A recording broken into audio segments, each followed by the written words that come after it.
Hey, everybody, it's Andrew Morgan, and I am joined with three amazing cyber gurus. I'm starting off with Rachel Rovengo of Cisco, Jason Slagle, CNWR, and Phyllis Lee of CIS. And what we're going to be talking about today is what's happening next week that we encourage every MSP to attend.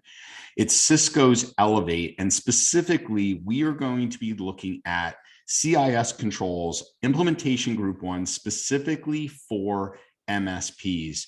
So the why. The why is with over 3,800 people in the cyber call community now, we've done a survey multiple times. Jason, I want you to chime in on this. And we ask, has your particular MSP implemented CIS Controls IG1 or an equivalent? What's your answer? And the astounding information that came back, or the results, are 65% of MSPs have not done that. Jason, you had a comment. Yeah. Can you give me your perspective, or everybody your perspective on this? Yeah, I actually think that's probably even overstated, because my experience versus the general communities I'm in versus the cyber call community is the cyber call community is probably ahead of the curve as far as cybersecurity goes. So I think if we look at the broad number of total MSPs, I wouldn't be surprised if that number is somewhere in the 10 to 15% range instead of 35% that have it implemented. Yeah. So this is an active session where we're going to ask you to do some stuff ahead of time. I'm going to turn it over to Phyllis momentarily. Phyllis, while you bring up your screen and talk about how people can prepare for this with a free resource, think about this real quick in your MSP. Cyber insurance renewals, okay? If you look at a questionnaire and look at the things they are asking for from a controls perspective, you will find they align very well to implementation group 1. Some other things that have recently come out are states are passing legislation that if you implement CIS Controls IG1, you have safe harbor, meaning if there's data exfiltration, there's a hold harmless claim. There's a lot of things on the macro side of what's going on here to get involved. So Phyllis, let me turn it to you. How do MSPs start to prepare for this session so they can have an active working session and get a ton out of these this two-part session? Yeah, sure. So first, I want to talk to you about our free tool. You see it's csat.cisecurity.org. This is the control self-assessment tool. It's exactly that, is where organizations can self-assess on how well they've implemented the CIS critical security controls. We recommend starting off with implementation group 1. Why IG1? We believe they're an achievable prioritized set of activities that organizations can implement to defend against the most prevalent attacks that threat reports are reporting out there. So we'll go more into that at the talk. So if you look here, you log in and you go over here and you want to select group 1, because we're going to only self-assess against implementation group 1.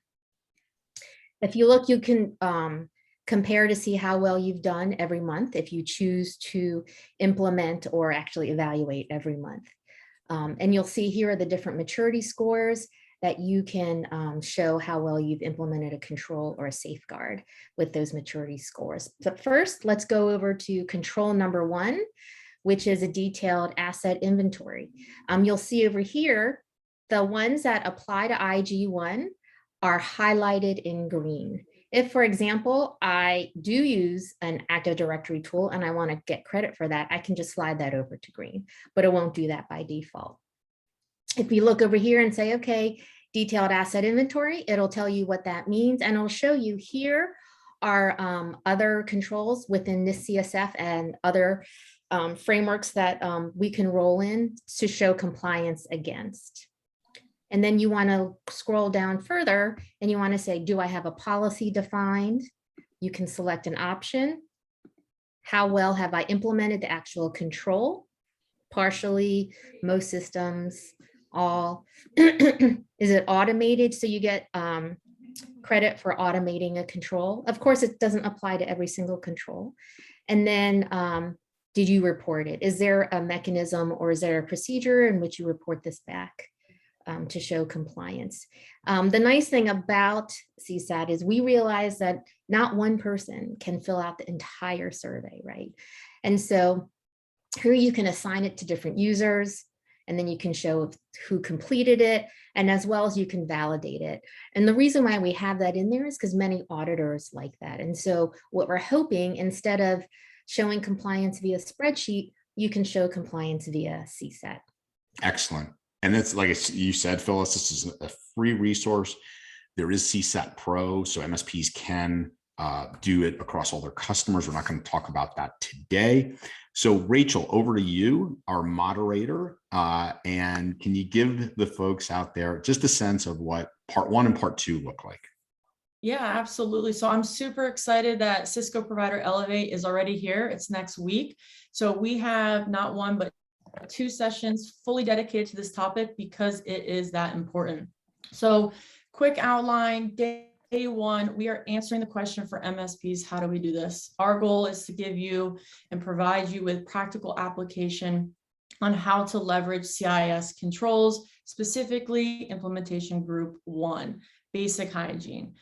As Andrew said, the why, we're going to go into it as well in day 1 a little bit deeper, prioritizing those top attacks and reviewing CIS Controls version 8, some of those changes and how they map to MSP needs.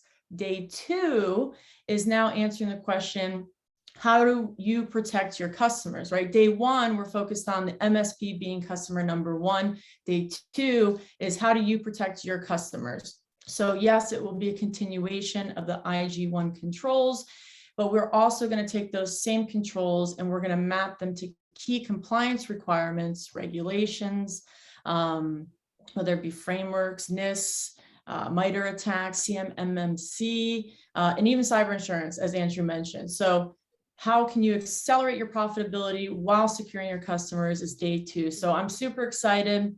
Awesome platform to be able to talk with these experts on this important topic. So we hope to see you there.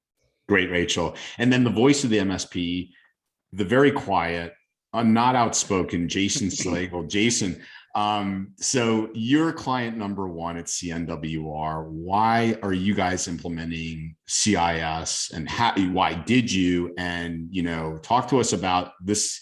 Is this a one-time thing? What are some things that you've found, as a very mature MSP in cyber?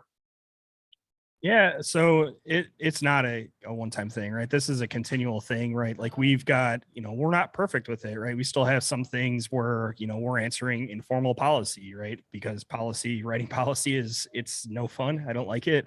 But so I'm doing it as I get a chance to. We landed on CIS because it's very prescriptive, right? And it maps very well to any of the other frameworks you need. And Phyllis and her team do a very good job of describing the why they think it maps to the various controls of the other frameworks, which is different than a lot of the others.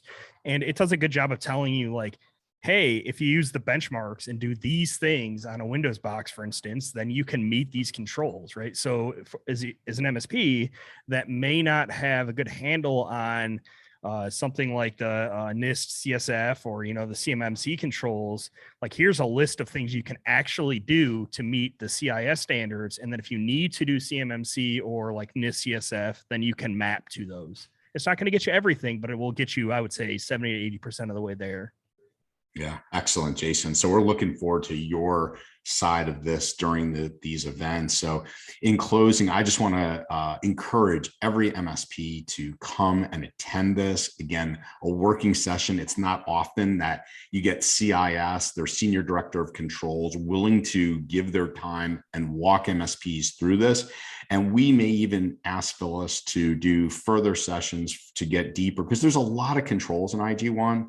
But this is step number 1, and we really, really hope you'll join us. So with that, on behalf of this great crew of folks, we look forward to seeing you next Tuesday, the 14th at 2 p.m. and then the 15th at 2:30.